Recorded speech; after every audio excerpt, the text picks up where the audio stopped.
grup de neuroni cu memorie de lungă și scurtă durată, care funcționează la fel ca cei din creier.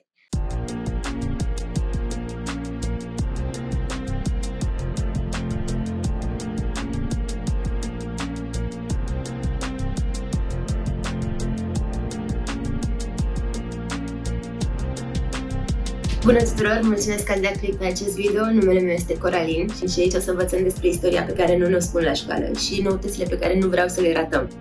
Istoria e în general scrisă de învingători, așa că lucrurile de pe partea cealaltă devin legende, mituri, zvonuri și bârfe pe care noi o să le ducem mai departe, dar rămân între noi. Pentru că lunile astea am văzut pentru rezidențiat, am hotărât să încep cu domeniul medical, mai exact, transplantul de organe. Dacă vreți să vedeți doar cazul lui Claire din thumbnail, am pus un timestamp în descriere. Acest clip poate conține imagini și detalii nepotrivite pentru copii și adulții sensibili. Altfel, să începem. Ideea de a transfera părți din corp nu este una nouă. Apare în beletristică, în folclor, în legende. În cartea Legenda de Aur, în anul 348, în Turcia, sunt menționați pentru prima dată frații gemeni Cosmas și Damian. Ei tratau boli infecțioase, precum ciuma, scabia, afecțiuni psihiatrice, răni, fracturi, dar nimic ieșit din comun față de medici din perioada respectivă. Până într-o zi, când sunt puși în fața unei situații critice. Diaconul satului în care trăiau avea un picior canceros, care se degrada cu o viteză alarmantă și ei sunt puși în fața nevoii de a amputa piciorul. Cei doi vin însă cu ideea de a transfera piciorul unui bărbat de origine etiopiană, recent decedat, în locul piciorului canceros. Această intervenție poartă numele de miracolul piciorului negru și este momentul în care popularitatea celor doi medici crește exponențial. La scurt timp după acest lucru, cei doi sunt capturați, torturați și omorâți. Poate ar fi trebuit să menționez că cei doi își ofereau serviciile în numele creștinismului, care era la momentul respectiv o religie nouă și avea foarte mulți inamici. Acum, dacă bărbatul etiopian era decedat accidental sau intenționat, este ceva ce putem doar să bănuim. Unele vorbe spun că acesta ar fi fost încă în viață în momentul prelevării piciorului. Cei doi frați, fiind martirizați, devin și mai populari, astfel încât în secolele 14 și 15 aceștia apar în mai multe tablouri în Grecia, cred că Italia și o să vă pun aici numele artiștilor alături de tablouri, ca să nu pocesc niciun nume nenecesar. Alături de aceste tablouri apar și discuții în ceea ce privește veridicitatea procedurii, ajungându-se totuși la concluzia că nu a fost vorba despre un transplant de picior propriu-zis, ci despre o grefare de piele de dimensiuni semnificative, iar ceea ce a scos în evidență procedura a fost diferența majoră de culoare între donator și primitor. În sfârșit ne apropiem de adevăr, pentru că primul organ transplantat a fost de fapt pielea. Fun fact, pielea este cel mai mare organ al corpului. Până în secolele 14 și în unele locuri din Europa 19, europenii au suferit de o amnezie științifică cauzată de căderea Imperiului Roman, ciumă, au urmat niște închiziții, după aia ciuma din nou, cruciade, apoi revoluții, ciuma încă o dată, am dat foc la orașe și în 1800 ne-am hotărât să colonizăm India, de unde am reușit să aducem scrieri despre grefarea de piele. Se pare că în India grefarea de piele era practicată încă din anii 600, înainte erei noastre și fusese perfecționată până în zilele noastre. Tot în India este și protagonistul următoarei noastre povești, care face istoria mai puțin plictisitoare. Pentru că în 1817, doctorul francez Henri Dutroche trimite la o revistă medicală o poveste pe care a auzit-o la cumnatul său, care fusese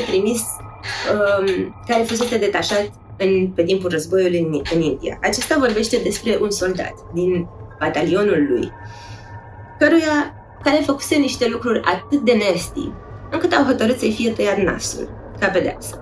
Oripilat și destul de falit, băiatul nostru caută în zonă un chirurg care să îl ajute să-și acopere gaura de pe față. Într-un final, reușește să găsească un chirurg. Acum, eu cred că dacă ți este tăiat nasul, lumea cam știe ce fel de infracțiune ai făcut și nu au o disponibilitate atât de mare să te ajute.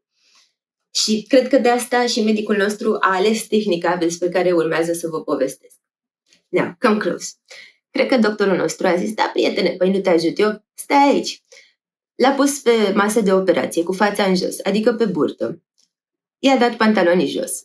Și, citez, l-a bătut la fund cu o talpă de papuc vechi, până zona preferată pentru prelevarea grefei a ajuns la un nivel de inflamație dorit, adică s-a umflat destul de mult.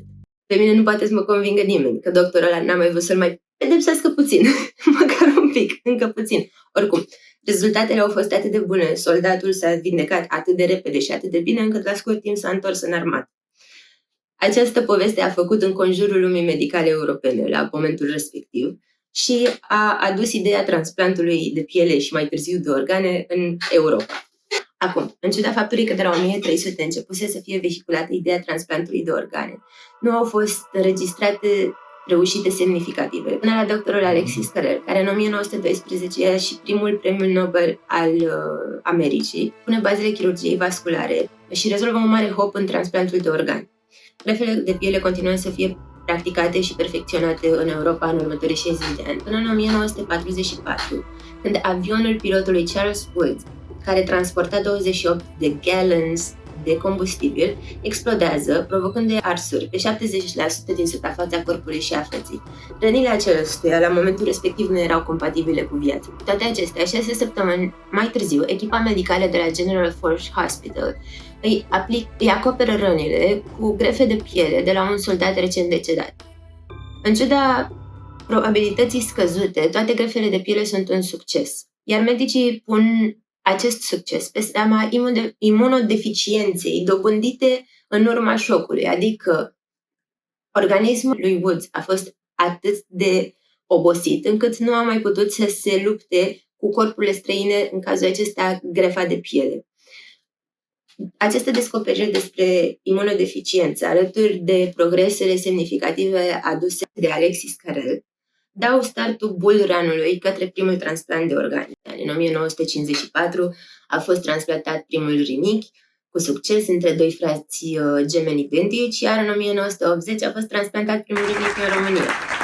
În ziua de azi, singurul organ pe care nu putem să-l transplantăm este creierul, capul și gâtul. Există arhive despre viabilitatea transplantului de cap și gât de la un animal la altul și transplantului de inimă de porc la om, pacientul în acel caz supraviețuind 6 luni. Și decesul survenind în urma lipsei de oxigen necesară, pacientul a trebuit să treacă pe ECMO și a ales să se oprească după un anumit timp. Animalele de la care se obțin organele transplantate la om sunt obținute prin inginerie genetică. Există discuții despre mutarea viruselor care infectează aceste animale modificate genetic, cât și probleme în ceea ce privește faptul că aceste animale sunt crescute pentru a fi dezmembrate și folosite pentru părți.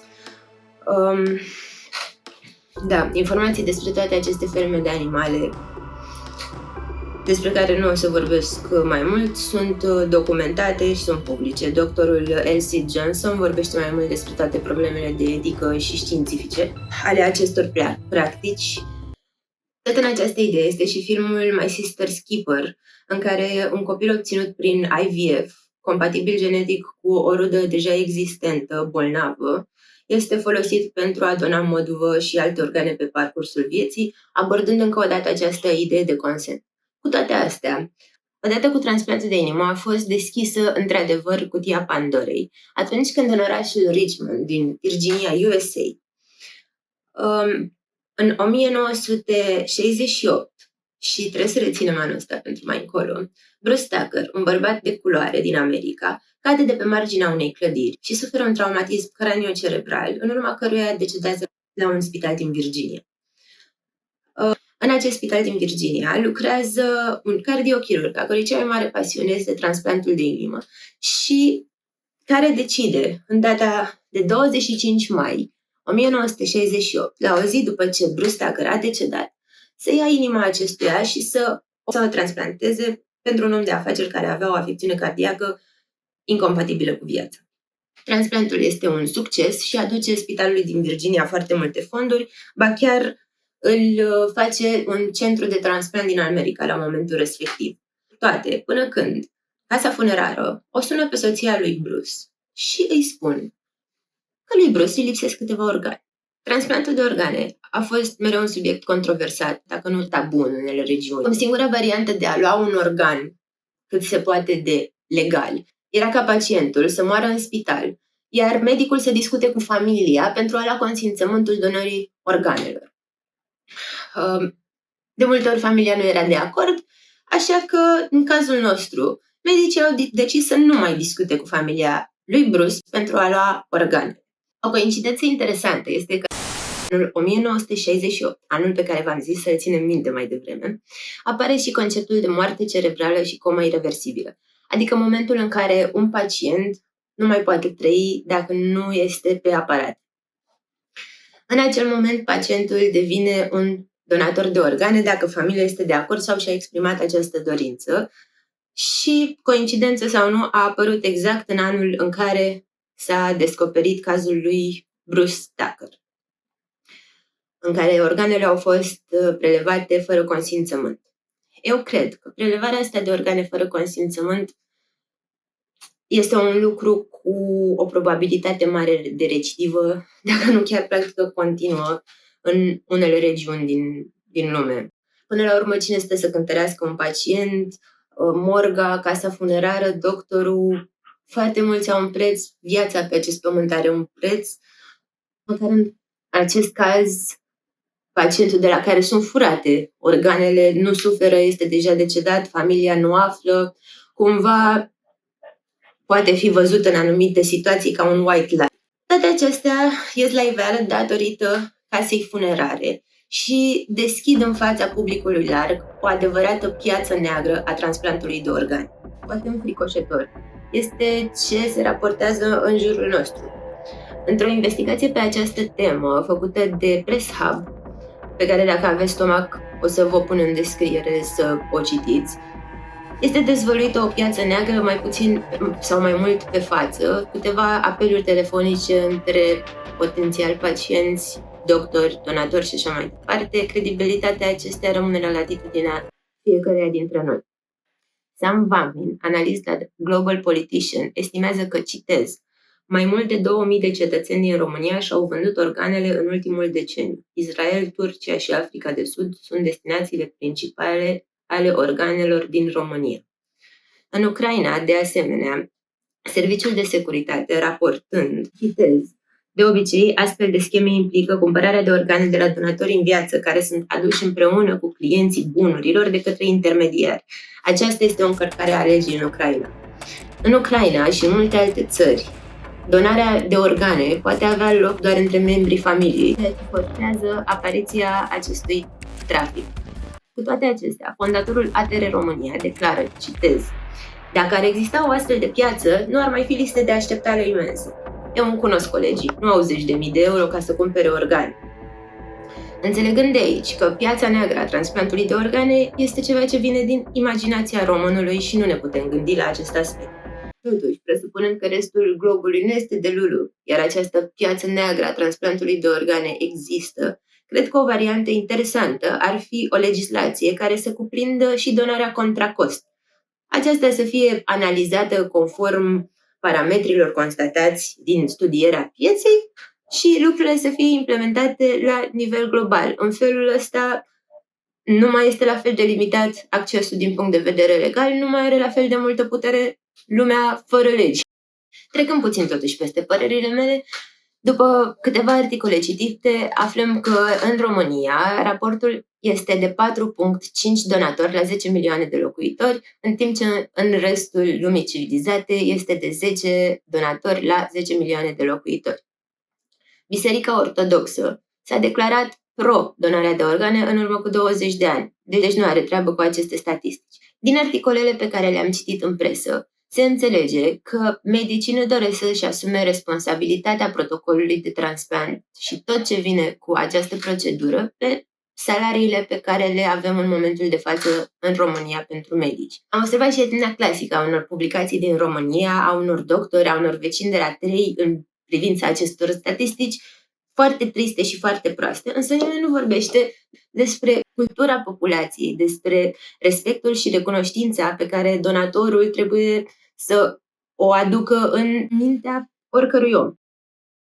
O cultură care ar trebui cultivată printre cadrele medicale, printre familiile donatorului, primitorului sau fiecare dintre noi, pentru că doar atât avem în comun.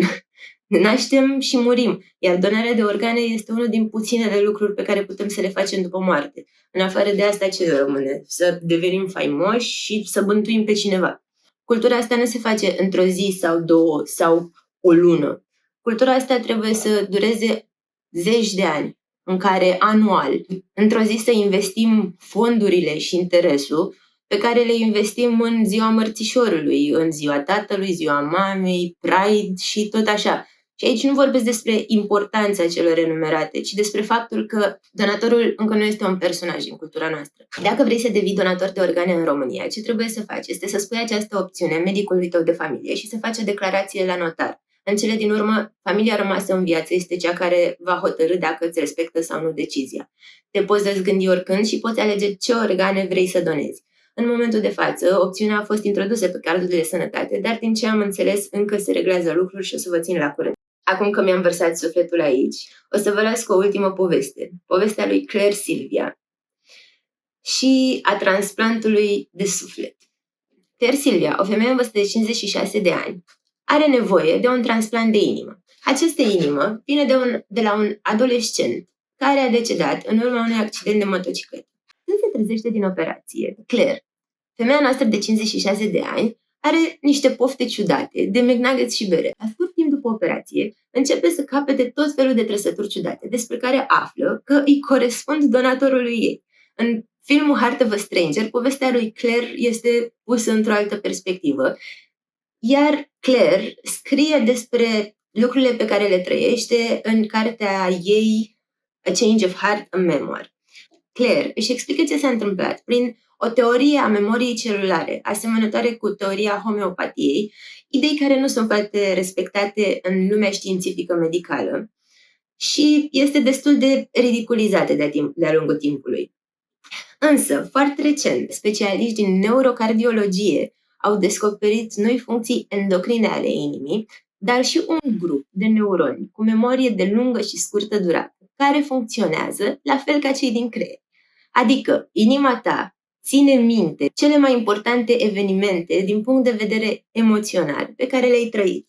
Poate că totuși Claire a avut dreptate și o parte din sufletul lui Tim a ajuns la ea, iar peste sufletul lui, Claire continuă să mai adauge amintiri până în 2009, la vârsta de 69 de ani. Astfel de experiențe, ca cea a lui Claire Silvia, sunt cele care ne ajută să procesăm emoțional o procedură atât de drastică cum este transplantul de organe și să creăm cultura de care vorbeam.